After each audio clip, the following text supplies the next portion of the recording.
All right, and we are live once again. I am here, the American Werewolf, King Litzo Maniac. Um, yeah, okay, List. all right, Listomaniac. okay. Maniac is a whole other guy. In some country, yeah, okay, yeah, all right. We're doing And then lists we've tonight. got we've got straight from the Nostromo, Ash, just back from a big salvage run, and he's having some coffee here tonight. And then, of course, we've got the everyman, Ryan, over here, who is going to be working on some sort of a tag for himself. Yeah, maybe. Now it's funny because originally I thought it was Ash from the Evil Dead. That was the Ash I was thinking. Was it Ash from the Evil Dead, or is it Ash from Alien? Evil Dead. Okay. Oh, okay. All right. But I'll take Alien. Yeah. I like the salvage run. You could have just ran with it. I know. All right, but Ryan stepped in. Fine. It works out the way that it works out. All right. So we are here tonight with our top 10 favorite horror movies. I don't know about the rest of you. I just went with these movies that popped into my head off the top because, you can second guess yourself all over the fucking place. And, well, not this, but this and this and this and this. But I looked at the list the other day and I was like, wow, this is an odd fucking list. And yet it works. So I'm fucking sticking to it. And if you're all ready, I suggest that we get it going. Are we all in? You should mention a lot of work goes into putting these lists together, man. I beat myself up trying to come up with the sort of parameters on this top 10 list. I was very strict with myself, very strict. And then last week you made that comment about all the new classics that have come out in the last 20 years, and that threw me in a tizzy. I almost wanted to start adding different movies, but I was able to hang tight with my list. That's good for you, sticking to the courage of your convictions. Thank you very much, Aesop, for the moral of the fucking story. All right. The point that I was making last week was not that strictly, we should not be talking about, any horror classics, because I'm sure we all have them in our lists. It's that, I mean, you already know this, but I mean, I'm just saying it for clarification's sake and for the listeners and or listener and for Ryan, was that, it's not ignoring the other shit. And certainly not deliberately ignoring the other shit, so I can keep talking about, the same 50 movies, like we talked about with classic rock. I mean, how many times can I listen to Bad Company? Exactly. I guess I'm about to find out because they never stop fucking playing them. But, I mean, it's a rhetorical question. Hold on, we have somebody here in the comments. Eric is in the house. These types of lists are harder to make than you think, especially when the pressure is on. Well, apparently Bill was feeling the pressure, but Luckily, I have no corporate sponsors, so all these kicked on my own. Any kickbacks or payola from any movie studio. Bill's biggest market is not in fucking China, so he can make up any fucking list that he wants to. He's not going to be apologizing fucking Cantonese or Mandarin or any of that bullshit. And now he's no fucking John Cena here. All right. I hate how they get corporate with these things. There are no labels on my water bottle, motherfuckers. All right. So, all right. Let's get it going. Goodbye, John. Let's get it going.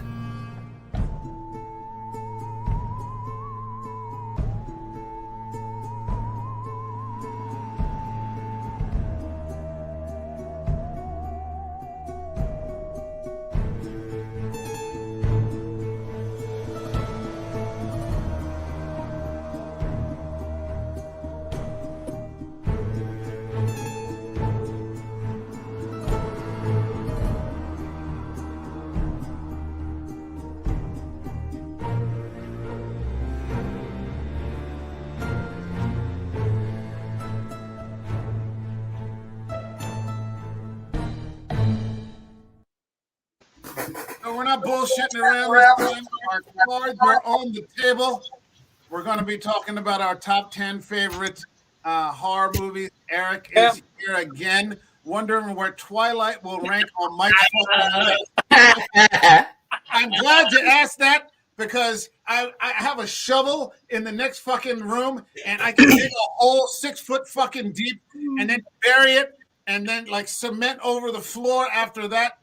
What Eric is talking about, and I think I posted it on the in light of the fact that I'm having an increasing sort of respect for Robert Pattinson and his acting ability, and Kristen Stewart. We talked about this with Personal Shopper and Underwater. I attempted to watch 2 Twilight movies. Oh. Holy shit! Holy shit! Everything. It was ironic because everything we said that made for a good movie when we talked last week about Hereditary was everything that was missing from that movie. You better believe it. What really did you expect, though? What did you expect watching? Every once in a while, you can get a movie that even with a bad script or direction, if you get solid performers, they can lift it. Right. They can lift it. But my understanding was that the prose from these novels was so bad that there's no original source material. There's no firm ground to stand on. And it's awful. And like, I was like, well, fuck it. You know, the second one's got to be better. They learned from it. And it was worse. Every season of Sookie Stackhouse. Well, at least you had Sookie getting undressed or, you know, something like that to hold you over. I mean, Sookie Stackhouse was a hottie, man. Anna Paquin. Ain't Harry Potter. Twilight ain't Harry Potter. That's all. No, it ain't. Harry Potter is actually. I mean, those are good fucking books. I held my nose at them for a long time, So did I. and then I fucking read them. I bought the box set one time over in India for like $30, and I read the first one, and it's a kid's book. And then I read the second one, and it's a kid's book. Harry Potter, the adults that should have read another book by now. Wait, hold on. And then, you know, I sat there and I had bought another box set for a friend of mine, and she said she was like a book ahead of me. She said by the time you get to the third book, it really starts to pick up. And it's the only box set I've ever read where every book is better than the one before it. I don't know that I've actually experienced that before. Maybe with Martin in the Game of Thrones book, by the time you get to the 5th book, you're like in another fucking universe. You know, you're like, holy shit.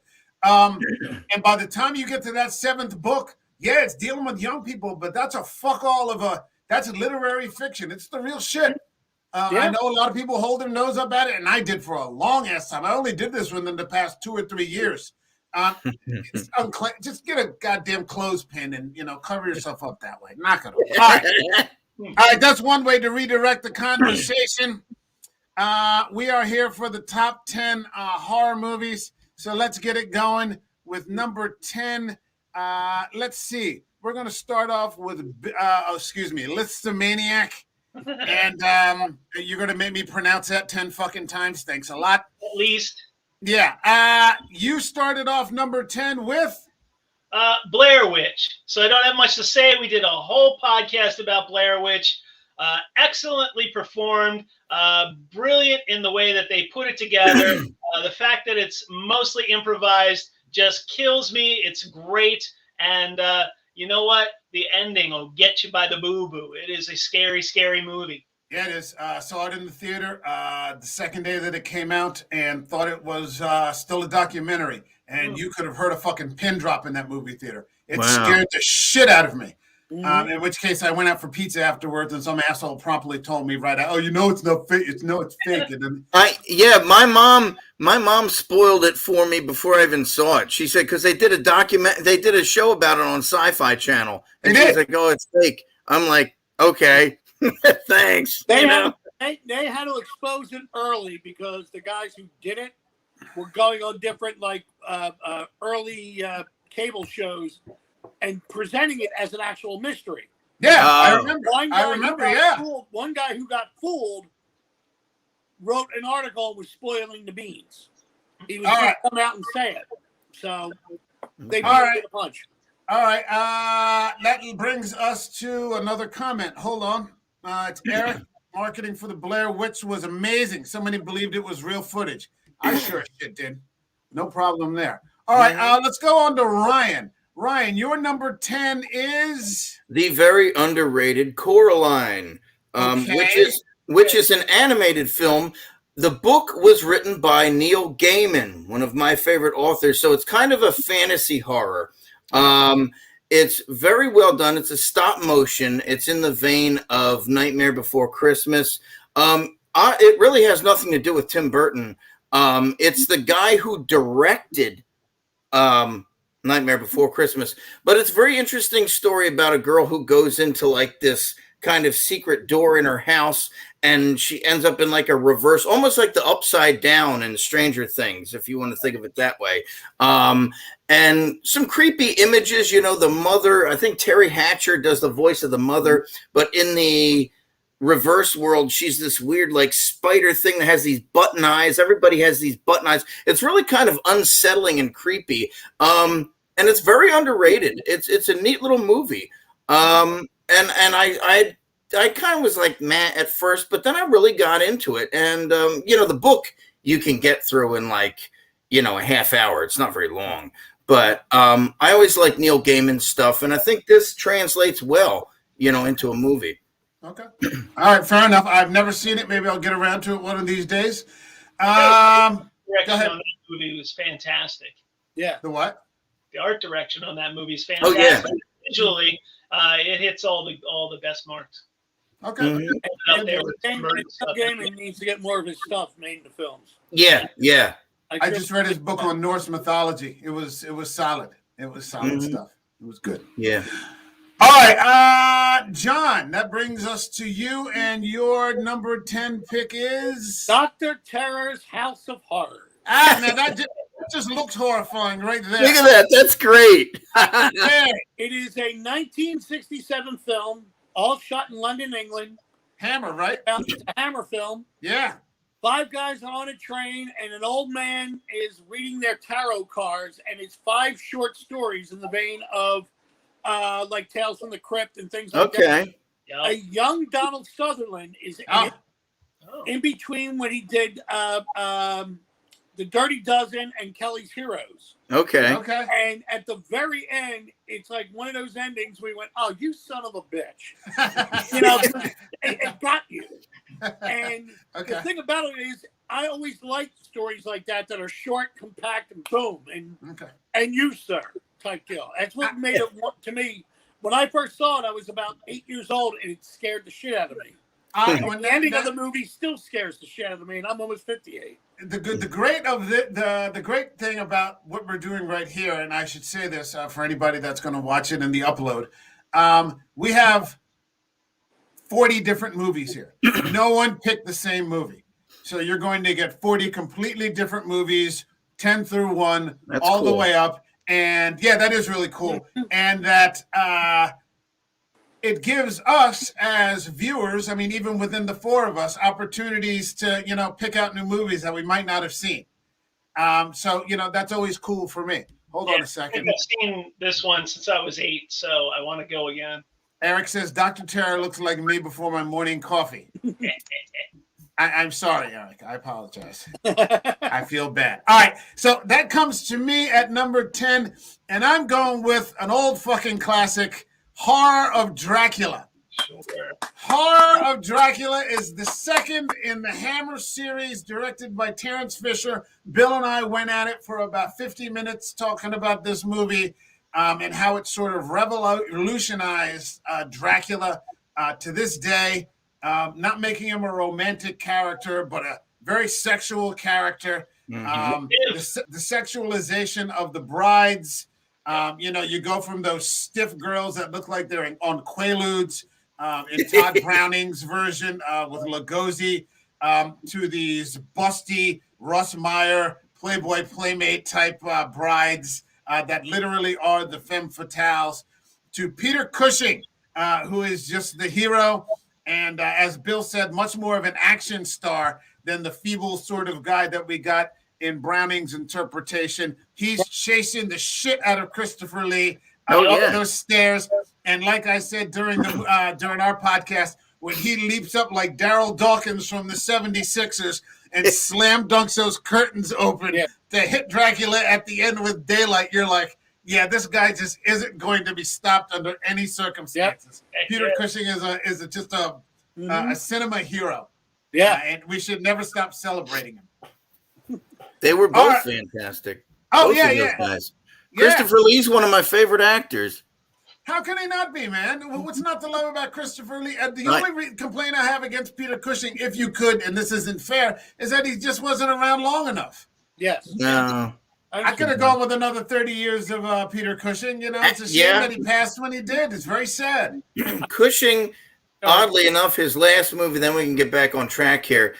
Unfortunately, the last movie he did before he retired was Top Secret with Val Kilmer. It was in the vein of Naked Gun. Yeah. That was the last movie Cushing did before he retired. And it's kind of like, that's kind of a, I don't know, that's the best movie to go out on, but you know. Yeah. It happens the way that it happens. At least we got to see him as Grand Tarkin. Oh, Tarkin's my favorite Star Wars villain. Grand Moff Tarkin is the man. Yeah. And to have him brought back in Rogue One. In the Clone Wars. No, well, I mean, you have him brought back as a character in the Clone Wars. Yeah. You know, to have that fleshed out a bit more. Yeah. To see him again in Rogue One. Yeah. You know, he's eternal. Yeah. Right. All right. That brings us to number 9, numero 9. Number nine. Thank you. Turn me on, dead man. Number 9, my friend. That brings us to you, Bill. And what do you got for me? I'm going with Texas Chainsaw Massacre. Okay. Classic. It was, I never got to see it until I was older. It was one of those legendary movies that was hyped beyond belief as I was coming up through the ranks of horror movies. And when I finally did get to see it, it lived up to all the hype. It scared the pants off of me. Okay. Not very bloody. That is my understanding. No, it's all implied, just like everything else. They like call it a slasher movie, but it doesn't have the gore. Yeah. It has the mental. You're filling in the gaps. Yeah. Mm-hmm. That was like, wasn't that one of the first like where they tried to make it like found footage type thing, like the way it's filmed? Isn't it? It's kind of like that. It does look like that. It has that grainy 70s. Yeah. To it. Yeah. Well, it's a 70s movie. I think the whole point was that he didn't have any money. He made it for $150,000. Yeah. Wasn't much, so he bought whatever stock he could, and that's just how the movie turned out to look. And I think retroactively it got called a slasher film. Yes. To watch it the first time, I saw it like when they were still doing midnight movies when I was in high school. And I saw that on the screen, and I remember thinking, there isn't a lot of blood. And it was funny because everybody who saw it said, there's a lot of blood. I'm like, no, there's not. Right. But it still got you. It still got you like right in that stomach. You're like, because your imagination was just taking you right there. Yep. It's also been a movie that's been remade so many times. There's a Matthew McConaughey. Oh, I know. It's crazy how many remakes there are. It's a super franchise. Yeah. Yeah. And it's just amazing. We did Devil's Rejects, and you go back and watch Texas Chainsaw Massacre, and you know exactly the art direction that Zombie is reaching for. It comes right out of Tobe Hooper. Where he got his inspiration. Hold on, Eric's here. Chainsaw had a great grainy documentary footage look to it. Yeah. It helped sell the based on true events idea it had. Yeah. They kind of used that wacko Ed Gein as inspiration, even though he wasn't it wasn't about him, but that nut job that they based Norman Bates on too, who would like wear women's boobs as a vest, and he had like lampshades made out of people's skin. He was a nut job. Yeah. You think? Yeah. All right. That brings us to Ryan at number 9. Mr. Ryan, what do you got for us? The classic horror comedy, Young Frankenstein. All right. You didn't say no horror comedies, and this is a beloved classic among a legal many argument horror in the middle fans. of the podcast list. And because this is not a spoof. This is a very loving tribute that Mel Brooks did to Frankenstein. He used the original, the equipment from the original Frankenstein movie by the equipment by Kenneth Strickfaden. if you have not seen this movie, it's an American classic. It's one of Mel Brooks's best movies ever. Yep. This Madeline Kahn, I love Madeline Kahn. She is a riot in this. Gene Wilder is at his best.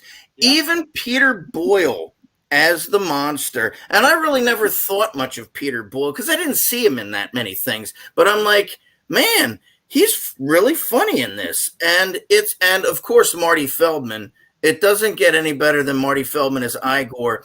So many gags, so many, but it's a very loving tribute to the original movie. And also, my favorite scene in it is the blind man scene, because the blind man is played by Gene Hackman. Yep.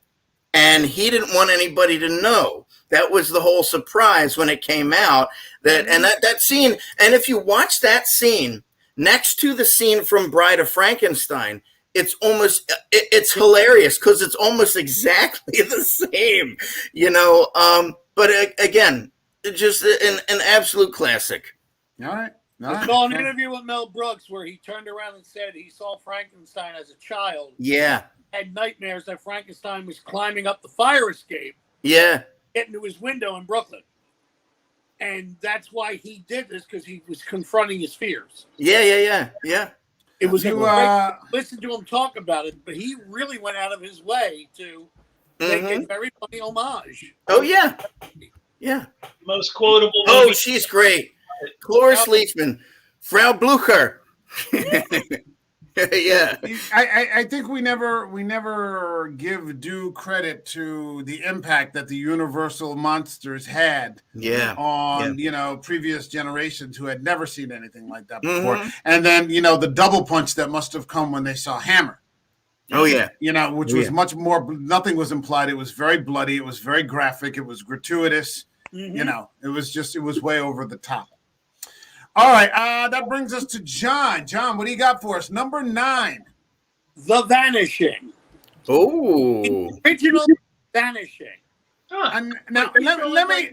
He's doing right now, and it's the truth. This is the sequel or a remake that was done 3 years afterwards. The original John, Vanishing, and if I didn't get that across to you, Mike, that was my fault. It's my fault because I started to message you today. I'm like, does he want the first one or the second one? And then I figured he wanted maybe the American. The first one was great because you had no idea what was going on until the very end. And spoiler alert, when you see the way the guy who's the villain gets away with it, you're sitting there when you're done watching this and you went, oh my God, and you wanted to put it back on again.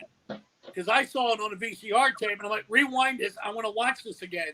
Because it was one of those horror stories where it was laid out right in front of you. For those of you who didn't see, it's about a guy looking for an ex-girlfriend.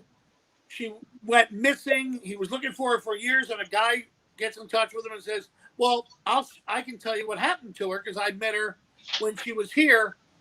And they take her all the way to it, and what happened to her happens to the guy. And it is terrifying. The first time you said that's a remake? This one, with Kiefer Sutherland. The one with Kiefer Sutherland and Jeff Bridges. Jeff Bridges. Okay, because I never heard of the first one. Yeah, because they made a very happy ending in the remake. Okay. In the first one, there's no happy ending. Okay. Because you're like, oh my God, and it's not bloody. It's not, and you're like, by the time it's over, you're like, oh, that type deal. It really does get you. You forget about some of these movies sometimes. They slip in between the cracks of the big names and things like that. And there are so many, of these, smaller kind of treats that are out there. That's what the important thing about, I think that's one of the good things about making lists like this, All right, that brings it to me. And for number 9, I went with Train to Busan. There you go. This is perhaps one of the best zombie movies, probably in the top 3 that I've ever seen. And it's the story about this man and his daughter. He's just a regular guy who's trying to survive the zombie apocalypse as they're on a moving train in South Korea, trying to get to what they feel is a safe place that hasn't been attacked yet. And it's more than a zombie movie. I mean, it's everything that, that we talk about all the time that makes for a great movie, great character development, a great story. You actually give a shit about the people. That doesn't always happen in zombie movies, but a lot of times they do a pretty decent job of making you care so that when somebody gets it. But here, there are just so many characters, and because it's a train full of people, and you end up getting invested in everyone that they focus on. And it's an amazing story. I saw it recently, and I said, this might be the best zombie movie I've ever seen. Except that, I may get to something else a little bit later on that I feel supplants it. So that was my pick for number 9. So it's number 1 so far for your zombie movie. Number 1 so far, yes. Number 1 of 2. Okay, so yeah, it's my number 9 of. Coming as well. Huh? I have a couple of zombie flicks coming myself. Yeah. All right, number 8, Mr. Bill, what do you got for us? Number 8, I'm going digging through Hammer's closet. We got Dracula has risen from the grave. Obviously. I like the obviously. You can't keep a good man down, bro. You can't do it. Well, with women like that, I couldn't keep down either. Yeah, exactly. I love all of the Christopher Lee Draculas. This one just happens to be my favorite. Number 1, it's got the greatest vampire kill ever at the end when he's impaled on this giant silver cross. But this one hits all the marks. You've got the Eastern European village. You've got the priest. You got the girls with the tits. You've got everything in this movie, plus awesome zombie kill. The thing that scared me when I was a little kid and I watched it was the notion that as the sun sets over this village, the shadow of Dracula's castle creeps closer and closer to the church, and it's going to touch the church, the shadow. And they're like, the evil's coming. And that was pretty scary for me when I was like 8, when I saw it the first time. But this one holds up even more than the other ones, but I love them all. So it's kind of like Black Sabbath albums, the first 6 albums. It's like all the same album. You can pick your favorite, but they're all in the same level. Sometimes the ones where he had less dialogue were scarier because you're just looking at him glare at you the whole time. And you're like, oh, this is a little awkward. Like he's not talking. Like we were talking about that before. What was the one where the script was so atrocious he just refused to say anything through the whole movie? It could have been any of them. That 70s. It could have been 1972 AD. It could have been Scars of Dracula. Yeah, it was one of them where it could have been Taste the Blood. I was watching it, I'm like, he's not saying anything. What's going on? And then I found out he just refused to say the lines because the script was horrible. Hey, man, we were Eric sent me a video. Speaking of that. And it was Sylvester Stallone, and he was talking about Rambo. And he said the original cut of Rambo is over 3 hours long. Wow. He said he literally tried to buy it. He and his agent tried to buy it back so they could destroy it. That's how bad it was. And so they arrived at some sort of compromise where they cut it down to 90 minutes. And he said the main thing that they did, what they focused on, was they cut all of his dialogue. He says nothing during the movie. Yeah. He practically said he barely has any lines throughout the whole movie. Yeah. And that's what made it he talked about some of the lines that he had. And they were just like, oh, that's really, like he recited some of them. You're like, oh, that's really bad. And so the solution was to get rid of all of his dialogue. And it's the same thing with these Dracula movies. Sometimes when he says nothing, he's actually fucking scarier. Yeah. And remember, Boba Fett is the most popular character in Star Wars, and he had maybe 3 lines in the whole original movies. Yeah. And when you come with Christopher Lee, I always feel he's underrated. Yeah, definitely. When I was growing up, everybody picked on him. They're like, well, how could you like him? But I'm sorry, when LOM just turned around and said, Christopher Lee and big boobs, how can you go wrong? That has to be on one of our T-shirts that we're selling. We need silk screeners. It's funny with Christopher Lee in one of the LOTR documentaries, Ian McKellen, they're talking about the cast, and Ian McKellen says, I think I've always kind of underestimated Christopher Lee. And he goes, and perhaps unfairly. He goes, probably because some of his movies weren't the best, and he'll be the first to tell you. So, but I think Christopher Lee got a lot of respect throughout the years from the horror fans, but then into the sci-fi and the fantasy. He broke out, and he, it was like casting him in Lord of the Rings. He was the only cast member who actually met J.R.R. Tolkien. So to have him in the movie, he was like living encyclopedia of Middle Earth. All right, now, I don't know how you guys feel about this. We've been going for about 30 minutes, and we're through 2. So maybe we should expedite this along a little bit. That's all I'm saying. All right, Ryan. Cut out all the speaking parts. Yeah, exactly. Click. I just click. All right, Ryan, number 8. Did we do? My number 8 is the Monster Squad. All right. You want to talk about? Hey, listen. You want to talk about a tribute to the Universal Monsters? This was one of them. They had the 5 classic Universal Monsters. You had Dracula, Frankenstein, Wolfman, Mummy, and the creature from the Black Lagoon, the Gill Man. Another love letter. All right. It's actually a really good movie. The makeup by Stan Winston is fantastic. And the Dracula in this, guy played by a Canadian actor named Duncan Rager, is probably one of the scarier Draculas. The effects are fantastic. The story's decent.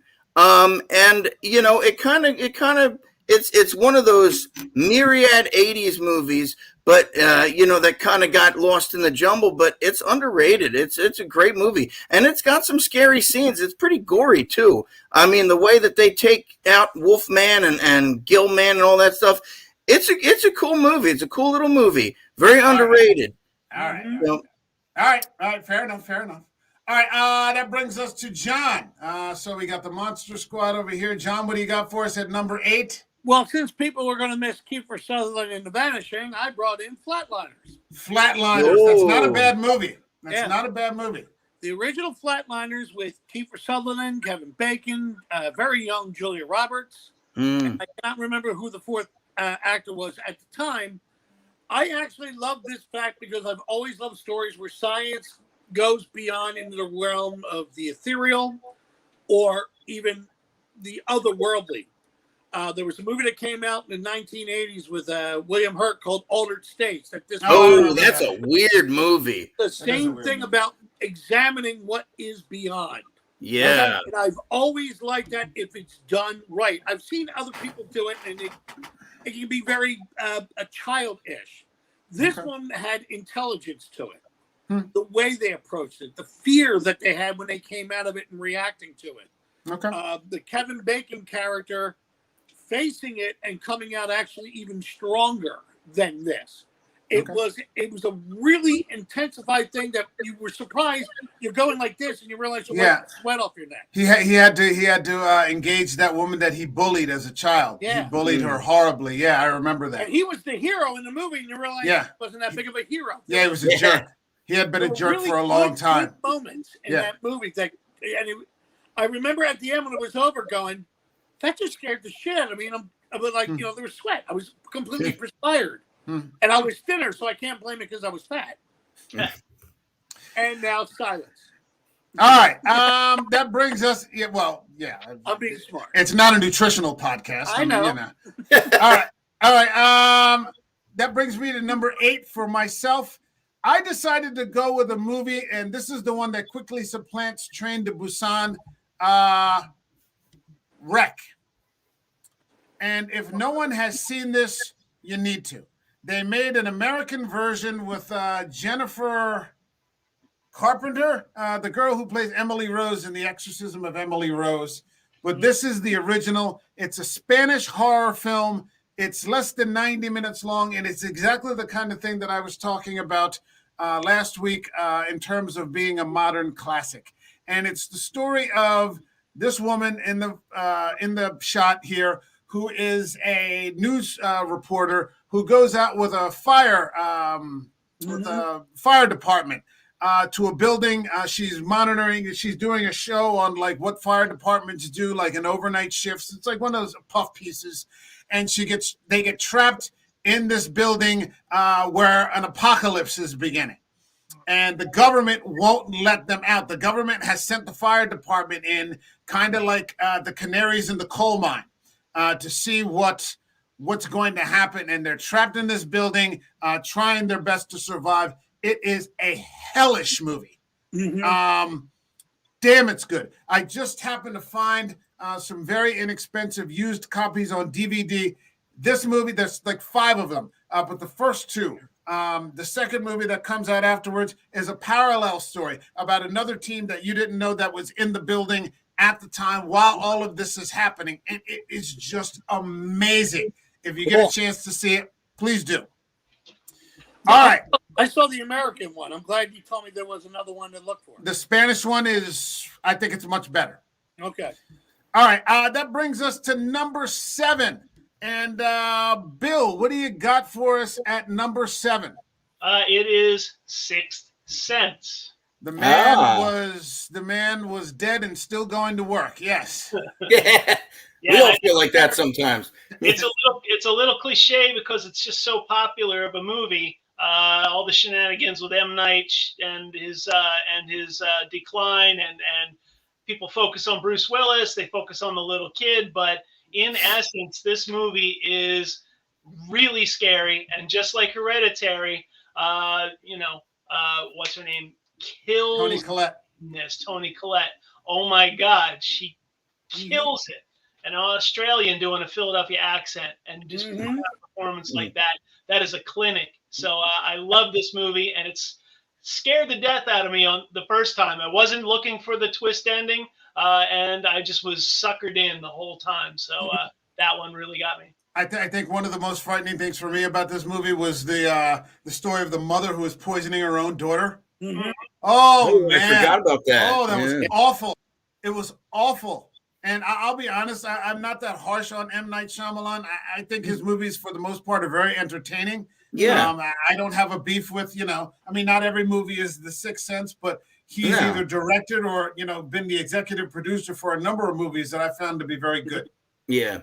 So I'm not that tough on him. Did do The Happening, so let's. I do have a personal connection to this movie because there's a lot of actors in it who I've worked with.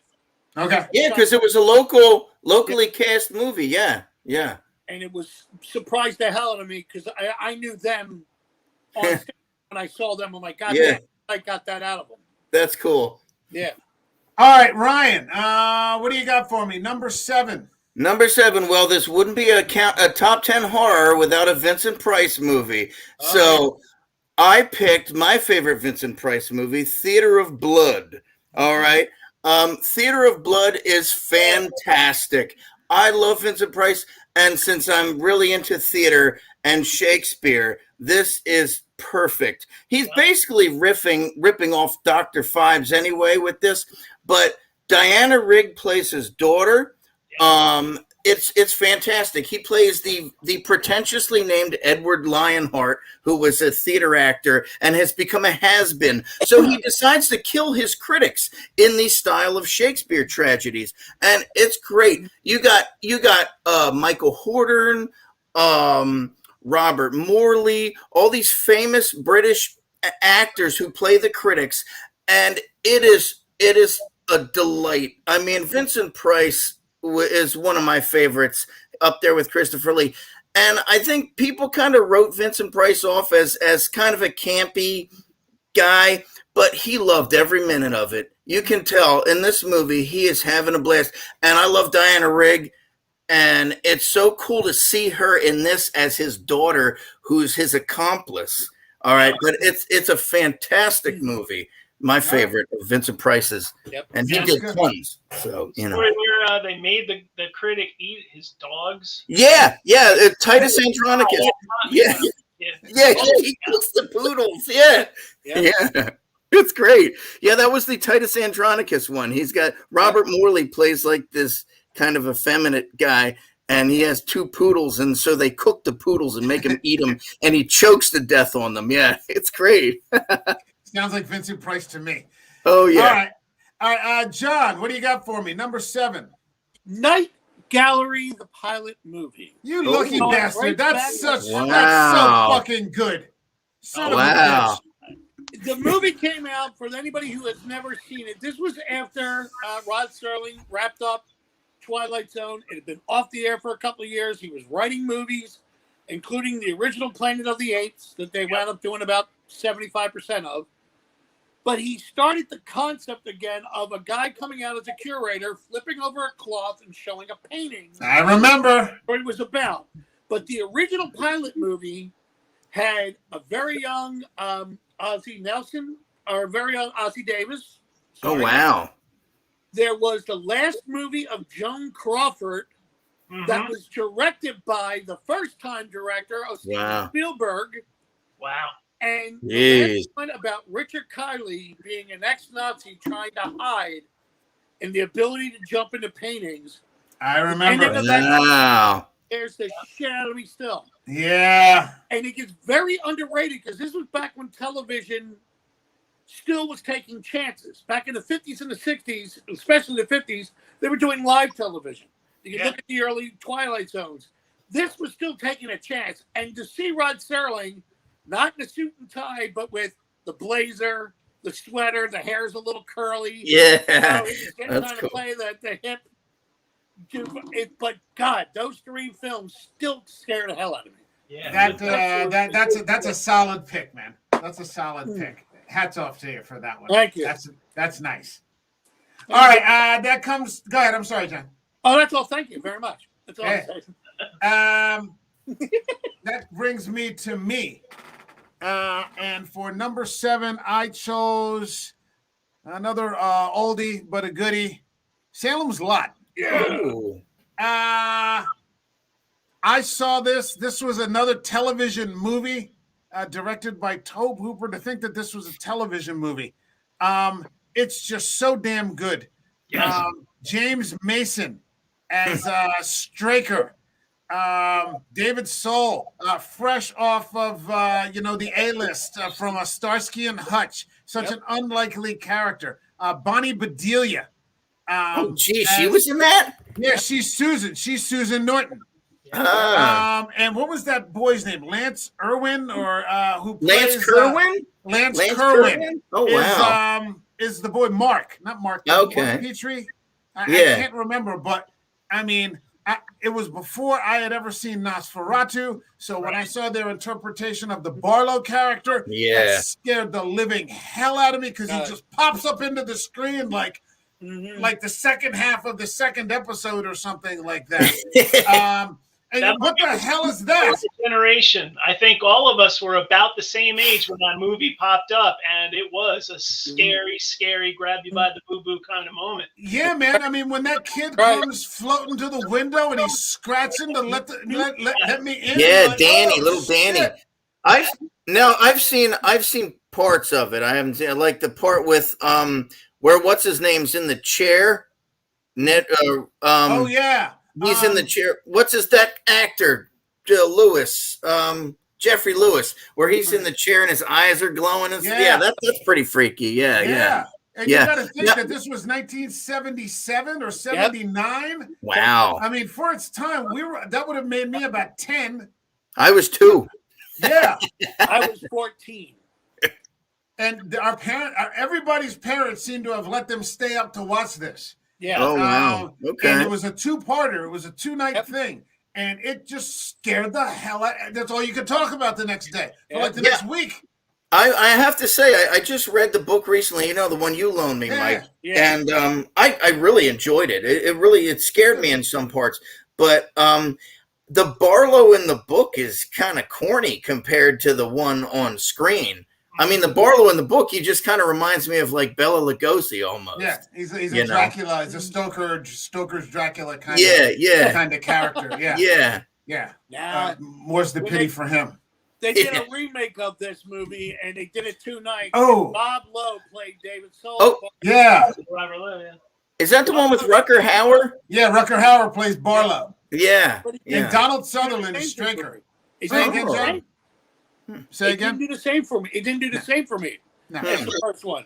No, First one scared the shit out of me more. Yeah. Yeah. Bonus for using tongue depressors, making a cross. Yeah. Yeah. How about that? Holy crap. That was That's awful. right. All right. Let's move it on to number 6. Now, before we get it going here, Bill had an idea. If you wanted to, we could stop at 6 and then maybe take 1 through 5 for next week or something like that. Or we can keep on going. It's up to you guys. Whichever. That's cool for me, man. Yeah, Right, whichever so you want to do. We all have a lot to say, so let's not shortchange ourselves. Let's do that's fine. and then reconvene next week. That would be fun. That's Okay. cool. All right. So that brings us to number 6. Bill, what do you got for us? All right, another modern day classic, 28 Days Later. Not a real zombie movie, but as close as you're going to get. But this one hits all the marks for me. Number 1, Danny Boyle. I love him. Cillian Murphy, that was the first time I saw him. He did a great job. The cinematography on this is incredible. The music, the score just really ups the ante. Brendan Gleeson's in this, which I love him anyway, and he does such a good job in this. This movie is tops from beginning to end. And if you watch the extras on the DVD, check out all the 3 alternate endings, because there's a lot of ways that this film could have gone. I think they picked the right one, but the other 2 endings were just as brilliant. So yeah, absolutely. Chris Eccleston as the military leader, who's just creepy as hell. Yeah. This I can't remember if it was this or that Dawn of the Dead, which was the first time I saw fast moving zombies, or sort of the undead thing, which scared the hell out of me. Yeah. Because you didn't have a chance. They just swarmed you like bees, man. Yeah. It was awful. And you had to run. Yeah. Oh yeah. Top speed, man. That's right. All right. Ryan, what do you got? All right. My number 6 is Sleepy Hollow. I think Tim Burton's only real straight horror movie. It's a nice homage to the Hammer films, and it has Christopher Lee and Michael Gough, who are 2 Hammer actors, as we've said, in it. You got Jeffrey Jones. You got Michael Gambon. It's a fantastic cast. You got Emperor Palpatine is in it. Ian McDiarmid, who is fantastic. Everybody. It's a cool. I was surprised when I saw this because I love the story and I love the Legend of Sleepy Hollow. And I was so pumped when I saw this. And it's a straight up R-rated bloody horror movie, and it's great. I mean, some people. You say what you will about Johnny Depp's interpretation of Ichabod Crane, but him as a school teacher just wouldn't work in the movie, But it's a solid movie, I think. There's more gore in this movie than there is in Texas Chainsaw Massacre. I just want to point that out. Really? That's funny. There's 2 underrated performances in that movie. One, Nancy Allen, when she comes out at towards the end, the mother. Yep. Or the matriarch. Oh, you mean Miranda Richardson? Yeah. I'm sorry, Miranda Richardson. I thought yeah.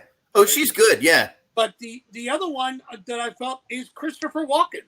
Oh, yeah. Yeah, man. Walken, no words. The Hessian. Right. Yeah, with his teeth, with his sharp teeth. Yeah. If anybody else was playing that part, he would have just screamed. Walken was looking like, there was a whole that he was doing in his head. Yeah. That made it work. That's what made him creepy. He just yeah. And that's very underrated. I've always told people when you're acting to have nothing to do and then say, okay, go do it. Exactly. Yeah. He makes it so goddamn interesting. Oh yeah. Great. Very underrated.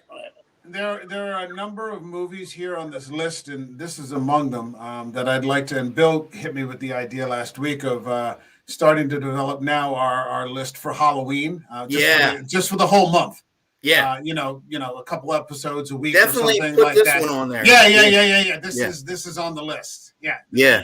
There's a certain mood you have to hit for like Halloween movies, and this one I think it fits in perfectly. Oh, I watch it. I watch it every year. I'm not a huge Burton fan. No, but this is this Big Fish. These are this was one of the last good ones he made before he became a Disney stooge, and also surprisingly, and this is another good gory horror movie he did with Sweeney Todd. I mean, that was pretty straight up nasty with their throats getting cut and stuff. I mean, that was pretty hardcore. I mean, I know it's a musical, that aside, but as a horror movie, that's actually not bad either. Not bad. No, it's not bad. Actually, I agree with you. Yeah. Okay. All right. Let's see. That brings us to you, John. What do you got for us? Sail on to the night, Lost Boys. Lost Boys. Oh yeah, Jamie Gertz. Okay. This has made many lists, and I know it's probably been on some other people's lists when they see it, and they're all going to go, I'm sorry. The very first time I saw this movie was in a movie theater, and when they first showed their fangs, I was like, oh my good God, because it was Hammer meets MTV. Yeah, basically. And it was definitely MTV. Yes, they had humor in it as well, which I think is great in a horror movie. A good horror movie where they have something that can break that tension. Yeah. But the concept of them being more like gypsies, the concept of them, first off, using the Lost Boys from the whole Peter Pan reference, I think is fantastic. Oh, yeah. But the way they just did it, and you saw the older brother changing and the younger brother, who didn't really give a shit in the beginning, all of a sudden starting to get concerned. Mm-hmm. The two people that kept saying, it's vampires, and they kept talking in the holy water. Yeah. They were fun, but I'm sorry, when at one point when the shepherd leaped in and knocked the one into the bathtub of the holy water, in the movie, the whole movie started cheering. They were screaming because you were so into this saying, get him, Yeah. And I'm sorry, to end the movie with a joke and spoof The Godfather. Yeah. When they and the light goes out, and I'm like, I was like, it was perfect. It was a modern day version of a Hammer film if they were still doing them. And it worked. It just worked. It was so coy the way they toyed with the grandfather, and at the end you're like, oh wait, he is a vampire. Yeah. Who's that? Edward Herrmann. Yeah. Edward Herrmann was like the main vampire guy, That was our first. That was our first introduction to Kiefer Sutherland. Also, was it? I thought he had tremendous presence. He was scary. He was scary. Yeah. He was. And whether you were or were not a fan of that show, 24, he could play quite a scary character. He's a good actor. He was a I think he's underrated. Bastard. Oh yeah, he's incredibly underrated and gets ignored. I'm sorry. When you look at the movie Stand By Me, he was for lack of a better term, the ultimate bully. Mm-hmm. He looked like he would kill those kids if he could get away with it, type deal. But that's just him. I don't know if he's underrated so much as people got tired of seeing him all the time. For a while there, it was like every single movie had Kiefer Sutherland. Mm-hmm. Every TV show had Kiefer Sutherland. Yeah. Without Kiefer Sutherland. So I think people burned out on him. I think he's poised to make a comeback. Yeah, I was just going to say that. Yeah. We haven't seen him since that. Go ahead. No, he faded out in the mid-'90s and then came back with 24. And I remember when he came back with 24, people are going to go, oh, this is going to suck. And I'm like, no, if Kiefer's on, they'll carry that show. That show, Designated Survivor, that wasn't bad either. At least the first season, it started to get a little hokey after that, but they didn't know where to take it. Yeah, you have good actors and don't know where to take them. They can't keep lifting it. It turned into the West Wing. Yeah. So there was no point for that. Exactly. All right. Well, hopefully he'll be back with us soon and doing some quality stuff. That brings me to my own pick for number 6, and I'm going with some fucking Polanski. Rosemary's Baby. Ooh, there you go. I first saw this movie within the past 5 years. I just never gotten around to it. It's one of those things that you never got around to it. And I sat there on my couch watching this movie, and I was talking about it last week when we were talking about Hereditary. I could feel the doom coming out of, I literally could feel the tension and the doom coming out of the television set. Now, I know a lot of people have a beef with Polanski. Clearly, he's a fucked up guy, But as I've said from the get-go, fucked up people make the best art. Yeah. You know, you don't want your fucking accountant writing your novels. Right. You know, you don't want him directing your movies. You don't want Bill O'Reilly singing, you know, the Doors covers, you know, and doing that kind of stuff. Fucked up people make the best art. They constantly seem to have to feed that hole inside themselves. And this guy makes some tremendous fucking movies. And this is, I can't pick too many other movies where you, like, it just feels like it's constantly, like the gears are grinding the entire time. Like, you're like, you know, and it's just, it's an awful feeling throughout. It's another movie that's just hellish. To counter your, I'm sorry, Michael, are you done? Yeah. To counter your point, because you said you just saw it in the past 5 years. I saw this when I was in high school. When it was first on cable, early days of like HBO. And I went, it didn't get me. I saw it when I was in my 30s, and that's when I started feeling what you're feeling. This is an adult horror story. Yeah. Yes. Yeah. You can't relate to it as a kid. You're right. Yeah. It's an adult horror film. Eric and I talked about something similar when we talked about First Blood. We watched First Blood as kids, and it's an action movie. And then we watched it kind of recently, and we're like, this is a fucking tragedy about a guy who, you know, lived at the top of the food chain, you know, in a certain narrow set of parameters, but now can't function in society. Right. Yep. You know, he can't hold a job. He doesn't talk to anybody. You know, he just walks the streets. You know, he's just, you know, it's the saddest thing imaginable. But when it's 1982 and you're 13, all you can see is the big knife, you know, and, you know, all this other stuff. And you end up missing out on the entirety of the point, you know, about how bad the PTSD is with him. And that, you know, these people have unfortunately picked a fight with, you know, a fucking viper. You know, and it's just, there are some things that, you know, you're not prepared for. And you're absolutely right. At 30, this would be. It hits you differently. Yeah. Ryan, have you seen it? What, Rosemary's Baby? Yeah. Yeah, I saw it. I didn't really care for it. I saw it. I was kind of like, okay. Like, the whole weird devil rape scene was kind of goofy. I just thought it was kind of like a goofy 70s movie. I didn't really get into it that much. I was like, why she have this devil baby in a baby carriage? I don't know. I mean, I was kind of just like, it didn't hit me the same way. I mean, I can see how it's a scary concept, obviously. Yeah. I did hear that I don't know if I've never read the book. I'd like to. I forget who wrote the book, but I wouldn't mind checking that out.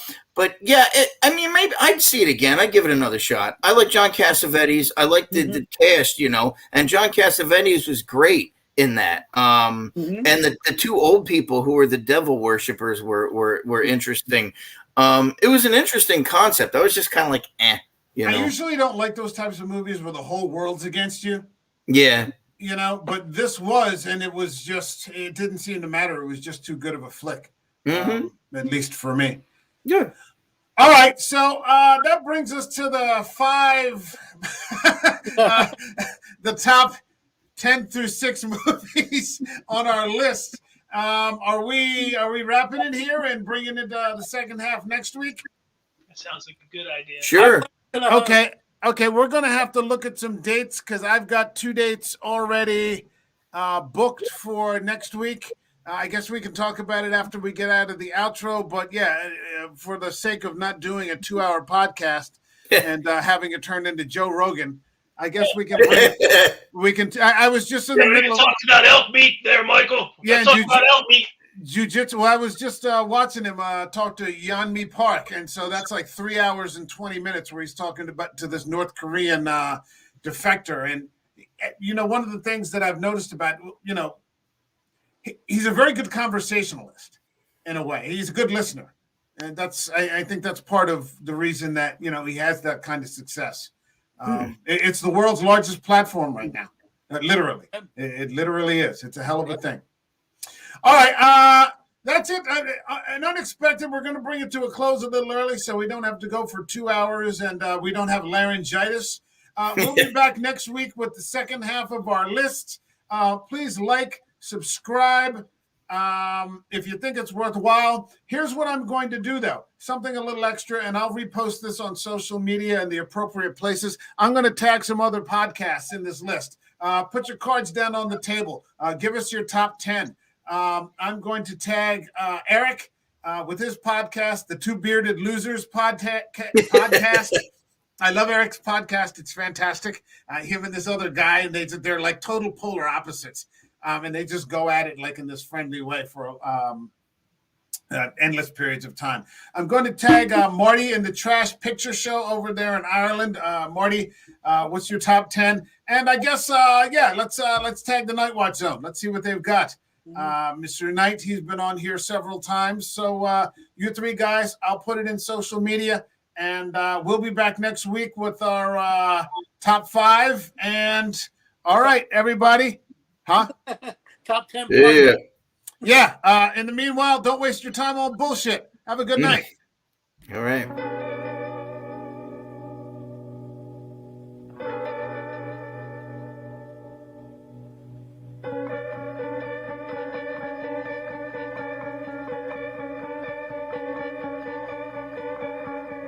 You taste what you want from me.